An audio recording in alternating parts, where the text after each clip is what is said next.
बहुत समय पहले की बात है। जगन्नाथपुरी में रथ यात्रा की तैयारियां जोर शोर से चल रही थी। पूरे देश से भक्तजन इस यात्रा में सम्मिलित होने आए थे। वहीं पर एक सराय में एक शहर के ठग और एक गांव के ठग की भेंट आपस में हो गई। दोनों ही ठगी के लिए रोज नई नई जगह जाते थे। इससे पकड़े जाने का डर कम रहता था। ये दोनों ठग धन कमाने की नीयत से यहाँ आए थे। गांव के ठग के सिर पर सेमल की रुई का बड़ा सा बोरा था। शहर के ठग के कंधे पर छोटा सा थैला लटक रहा था। तुम्हारे पास क्या है? शहर के ठग ने गांव के ठग से पूछा। मेरे पास ताजी हवा है जो शहरों में नहीं मिलती। मैं इसे ऊंचे दाम पर बेचूंगा। ये बात सुनकर शहर के ठग को लालच आ गया। उसने कहा, मेरे पास कीमती पत्थर हैं जो कहीं भी बिक जाते हैं। क्या तुम हवा के बदले मुझे अपना थैला दोगे? शहर का ठग तो यही चाहता था। वह तुरंत ही राजी हो गया। फिर रात में दोनों ठग अपने अपने घर गए। अपनी पत्नी और बच्चों के सामने बड़ी बड़ी डींगे हाँकने लगे। आज तो एक आदमी को खूब उल्लू बनाया। देखो, छोटे से कोयले के थैले के बदले बोरी भर शुद्ध कीमती हवा लाया हूँ। लेकिन जैसे ही बोरी का मुंह खोला, रुई चारों तरफ उड़ने लगी। उधर दूसरे ठग ने जब थैला खोला और देखा कि उसमें कोयले थे, उसके पास ही उसकी पत्नी खड़ी थी। उसने ताना कसते हुए कहा, चलो आज ठग को भी किसी ने ठग लिया। कोई ढंग का काम तुम्हें तो करना ही नहीं है। अच्छा हुआ। अगले दिन फिर दोनों ठगों का रास्ते में आमना सामना हो गया। दोनों ने एक दूसरे को घूर कर देखा। फिर दोनों जोर जोर से ठहाका लगाकर हंसने लगे। ये भी खूब रही उस्तादों से उस्तादी। पहला ठग बोला, मैं तो किसी सुंदरी के आँख का काजल चुरा सकता हूँ। दूसरा ठग बोला, मैं तो ब्राह्मण के माथे का तिलक चुरा लूँ और उसे पता भी न लगे। ये ठग ने रौब दिखाते हुए कहा। इस पर दोनों ने एक साथ ठगी करने की बात तय की। दोनों ठगों ने रात साथ में गुजारी। सवेरे होते ही वे एक घर में जा घुसे। वहाँ एक रईस बुढ़िया रहती थी। दोनों ने बुढ़िया के बारे में जानकारी आसपास के लोगों से इकट्ठी कर ली थी। वह बुढ़िया के पास गए, पैर छुए और बोले, बुआ, हम तुम्हारे भतीजे हैं। तुम तो इतने दिनों से घर आई ही नहीं। अब मेरे लड़के की शादी में तुमको जरूर ही आना है। बुढ़िया ने अपने भतीजे को बचपन में देखा था, इसी से उन्हें पहचान नहीं पाई। बुढ़िया ने अपने परिवार का हाल चाल पूछा। फिर अतिथियों को चांदी के बर्तनों में खाना परोसा। ये बर्तन बुढ़िया को शादी में मिले थे। केवल विशेष मौकों पर ही इन्हें निकालती थी। उन दोनों ने खाना खाया और बर्तन धोने कुआं पर गए। ठगों ने बुढ़िया की नजर बचाकर चुपचाप बर्तन अपने कपड़ों में छिपा लिए। एक चिल्लाने लगा, अरे अरे क्या करता है, बर्तन कहाँ लिए जा रहा है। आवाज सुनकर बुढ़िया आई तो दोनों बोले, बुआ बर्तन तो कुएं में गिर गए। बर्तन के खोने से बुढ़िया दुखी हो गई और उसने कहा, बेटा मैं तुम्हारे साथ नहीं चल सकती। मेरा बेटा तुम्हारे साथ शादी में जाएगा।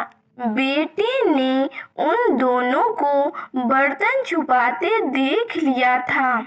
उसने माँ के सामने कुछ भी नहीं कहा और अपने घोड़े पर बैठकर उन दोनों के साथ चल दिया।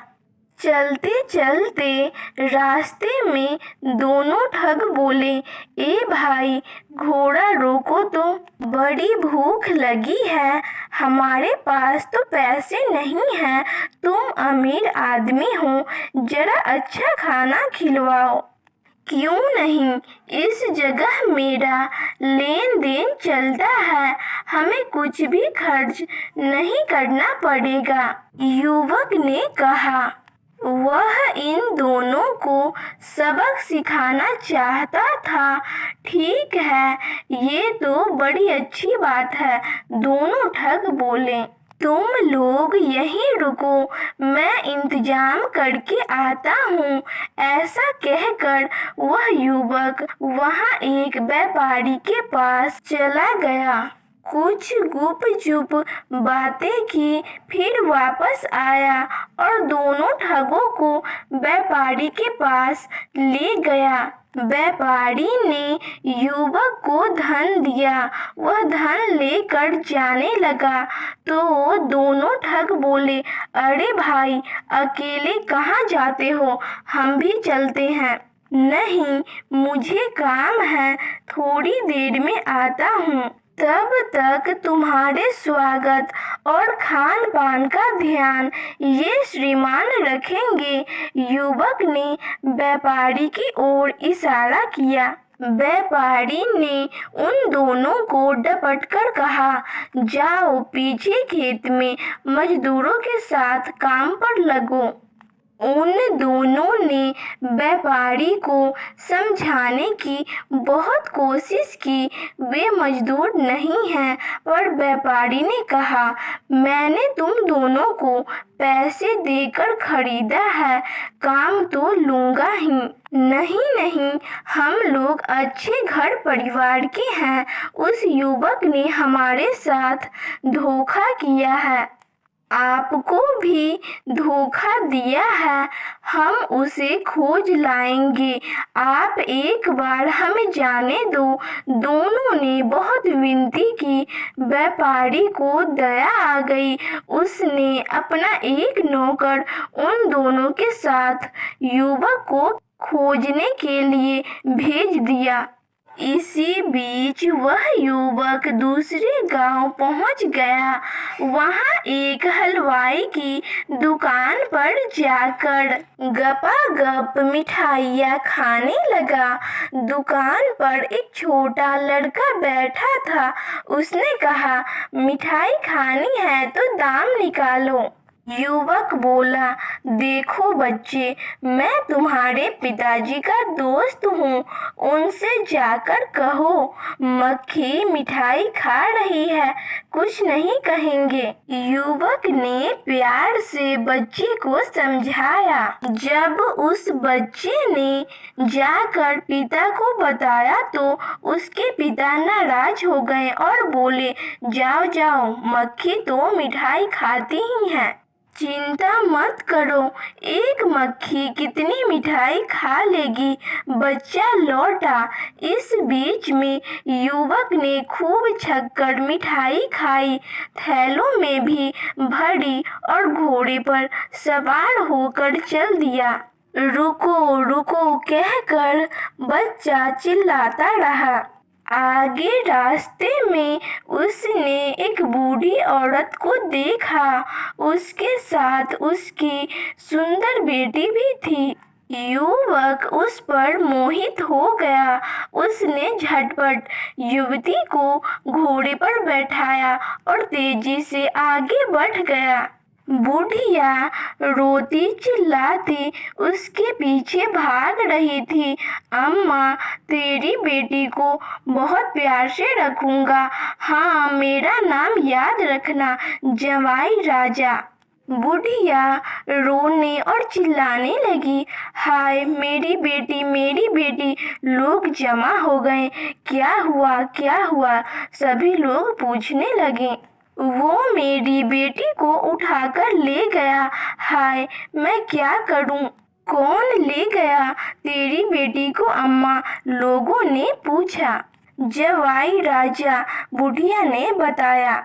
यह बात सुनकर लोग हंसने लगे और बोले, यह तो खुशी की बात है। बेटी को तो एक दिन जवाई राजा के साथ जाना ही था, रोती क्यों हो? इस तरह रास्ते में सबको चकमा देता युवक सुंदर युवती को साथ लिए घर की तरफ लौट रहा था। एक जगह पेड़ के नीचे उसने घोड़ा को रोका और वे दोनों थैले में से मिठाई निकालकर खाने लगे। पास ही राजघराने का धोबी कपड़े सुखा रहा था। उसने कुछ मिठाइयाँ उसे भी दी और बताया, ये मामूली नहीं, दिव्य मिठाइयाँ हैं। वहाँ झील के उस पार पेड़ पर उगती है, जितनी चाहे तोड़ लो, खुद भी खाओ और बेचकर पैसे भी कमाओ। धोबी उसकी बातों में आ गया और विनती की, कुछ देर आप मेरे कपड़ों का ध्यान रखना, मैं मिठाई लेकर जल्द ही लौट आऊंगा। जाओ, पर शीघ्र लौटना, हम अधिक देर रुक नहीं सकते, युवक ने कहा। जब धोबी चला गया तो युवक ने राजघराने के कीमती वस्त्रों की गठरी बांधी, घोड़े पर लादी और युवती को बैठाकर चल दिया। व्यापारी का नौकर और दोनों ठग उसे ढूंढते हुए हलवाई की दुकान पर पहुंचे। उसकी बातें सुनी और अपने साथ मिला लिया। आगे बुढ़िया मिली। वो भी अभी तक अपनी बेटी के लिए रो रही थी। अब इन पांचों की टोली युवक की तलाश में आगे बढ़ी तो देखा धोबी लुट जाने पर अपना सिर पीट रहा था। उसे भी साथ लिया। वे सब रास्ते में अपनी अपनी कहानी सुनाने लगे। सब क्रोध में थे और युवक को पकड़ना चाहते थे। अंततः एक गांव के बाहर इन लोगों ने उस युवक को पकड़ ही लिया। सबने उसको घेर लिया और धमकाने लगे। बचने का कोई उपाय न देखकर वह बोला, देखो भाई, आप सब मेरी बात सुनो। मैं कोई चोर उचक्का नहीं हूँ। मैं आप सबका सामान लौटा दूंगा। जो मिठाई मैंने खाई थी उसके पैसे दे दूंगा। मैं तो परख रहा था कि कैसे लोग आसानी से बेवकूफ बन जाते हैं। आप सब छोटे मोटे फायदे के लिए मेरी बातों में आ गए। आज आप सब मेरी मेहमान हैं। मैं आप सबके रहने खाने का इंतजाम अपने एक मित्र के घर में कर देता हूँ। रात के समय आराम कीजिए, सवेरे में सबका सामान लौटा दूंगा, फिर आप लोग अपने अपने घर चले जाना। वे सब लोग खा पी कर सो गए।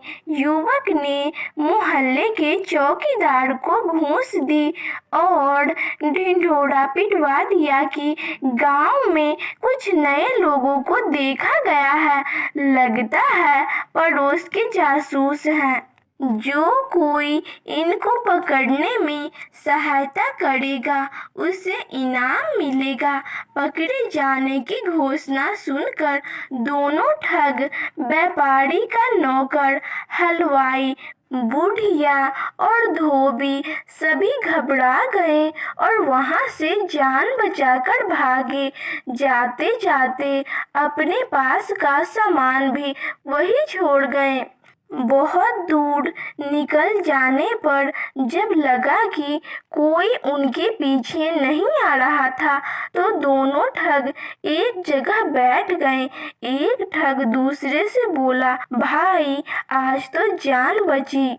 तुम शहर के नामी ठग हो और मैं गांव का, और हम तो छोटी मोटी हेरा फेरी करते हैं, मामूली ठग हैं।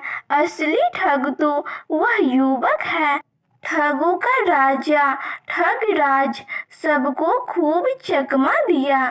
उधर उस युवक ने सबके भागने का तमाशा देखा। हंसते हंसते अपनी माँ के चांदी के बर्तन लिए और युवती के साथ घोड़ी पर सवार होकर अपने घर पहुंचा। घर पर माँ के आशीर्वाद से युवती से शादी की और सुखपूर्वक रहने लगा। एक दिन पत्नी ने पूछा कि उसने उन सब लोगों को क्यों सताया। इस पर युवक बोला, खाली हेरा फेरी में क्या है, मजा तो चतुराई से चकमा देने में है। तो आपको यह कहानी कैसी लगी कमेंट सेक्शन में ज़रूर बताइएगा। और अगर आप हमारे चैनल पे पहली बार आए हैं तो चैनल को सब्सक्राइब करना मत भूलिएगा एंड वीडियो को अपने दोस्तों के साथ शेयर करना भी मत भूलिएगा। और अभी तक आपने वीडियो को लाइक नहीं किया है तो लाइक भी कर दीजिए। तो मिलते हैं नेक्स्ट वीडियो में, तब तक के लिए thanks for watching this video.